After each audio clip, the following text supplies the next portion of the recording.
Everyone, I'm Zeyn Joukhadar. I'm super psyched to be on the faculty this year, and I'm really excited for our workshop and all of the time we're going to get to spend together. I apologize for not being able to be there with you all live today. Unfortunately, the faculty reading is going to be very, very late in my time zone. So instead, I wanted to make you all this little video just introducing myself and reading a short passage to you from my second novel, The 30 Names of Night. I'm going to read a passage that's toward the middle of the book. So the only thing you really need to know is that the novel is about a Syrian-American transmasculine person, a non-binary person, and he's in the process of choosing a new name throughout most of the novel.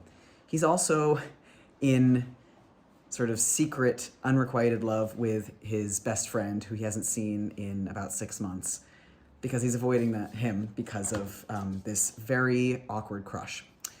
And this is the first night that they hang out after those 6 months of silence. The only other thing you really need to know is that his mother was an ornithologist who died in a sort of suspicious fire 5 years before the story starts. And so when the narrator says "you," this direct address is directed at his mother's ghost. Okay. On the nights when I've been dancing, which aren't many, I've always loved the girls I couldn't be.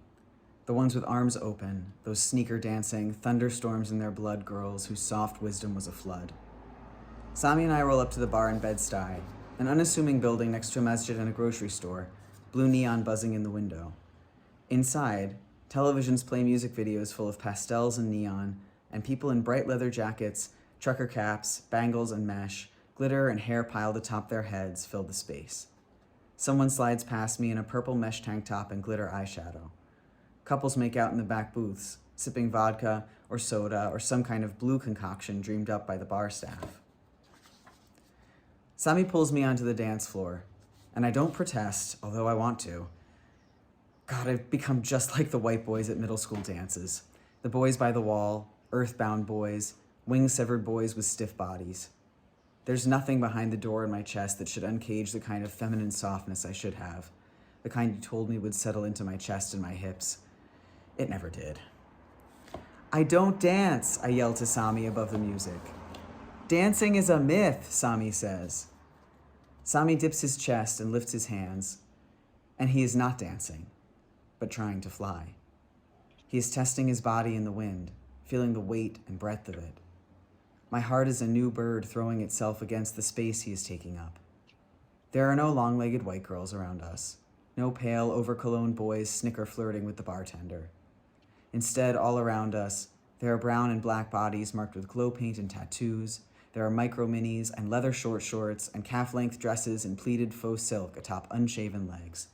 There are bodies with breasts, with thighs, with scars, with canes, wearing high heels and wearing high tops, large bodies, small bodies, bodies that twirl and shake and fill the room. And no, this is not dancing. This is a becoming of winged creatures. The DJ turns the music down and the room stills to listen. Even over the bass beat, the sound of the Isha Azan next door is loud enough to make itself heard. The DJ has lowered the music out of respect, so that the call to prayer becomes part of the music. The room continues to dance, as though this is simply another rhythm to move one's body to. Once, a friend of yours from Marrakesh played us a recording of the Azan from the streets of the old Medina. She said it reminded her that no matter what she was worrying about, life was fleeting, and one day none of the fears that plagued her would matter at all. I always liked that about the Azan, that a sound could both remind me that I was going to die and comfort me with the reminder that I was still alive, that it could remind me of the ways my ancestors touched their foreheads to the earth, that a single sound could tap that ancient place in my bones and make it sing like a plucked string. The last time I went to the masjid with you is as alive as though it's still happening. It is Ashura and I am fasting. It is a hot day.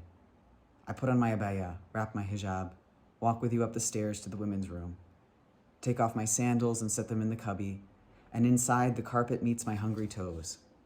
The women burst into the room like eagles, faces bright, their abayat emerald and night black and pomegranate. Half of the women who greet me look like Teta, like the woman I'm supposed to one day become. Assalamu alaikum, we say to one another as women arrange themselves in rows for prayer. Wa alaikum assalam. We recite and bow our heads and turn to our angels on either side. And then the day is gone, and we break our fast behind closed doors where teenage girls whip off their hijabs and laugh, sequester themselves from their mothers, tell dirty jokes, oil their fingers with turmeric chicken. Bismillah, we say, and eat until we are full. In those days, as out of place as I felt in the world, I would have dared anyone to tell me we were anything less than our own feast. I haven't prayed since the day they slid you into the earth.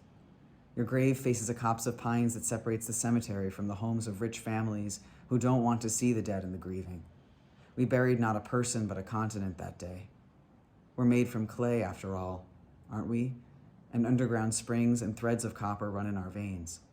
When this country asks me where I'm from, they aren't asking for the city on my birth certificate, but whose earth is in my blood. Then the adhan is over and I'm swimming in the music. I paint the space around me with my body. I think of the last time I used my hands to make something beautiful.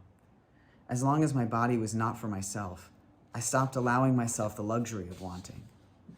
But here in this space that smells of sweat and sage and cigarette smoke, anything seems possible, even desire. Sami curves his back, his knees, his neck. He is beautiful, and I am still in love with him, and this is not a mistake. I bend and untangle and step out of my body, lightening myself into this swollen room where boys like me are arcing and vaulting our unruly bodies, shaking the wet newness from our wings. I'll stop there. Thank you so much, and I'm looking forward to meeting all of you. And apologies for the loud cars outside. Looking forward to meeting you. Have a good rest of your night.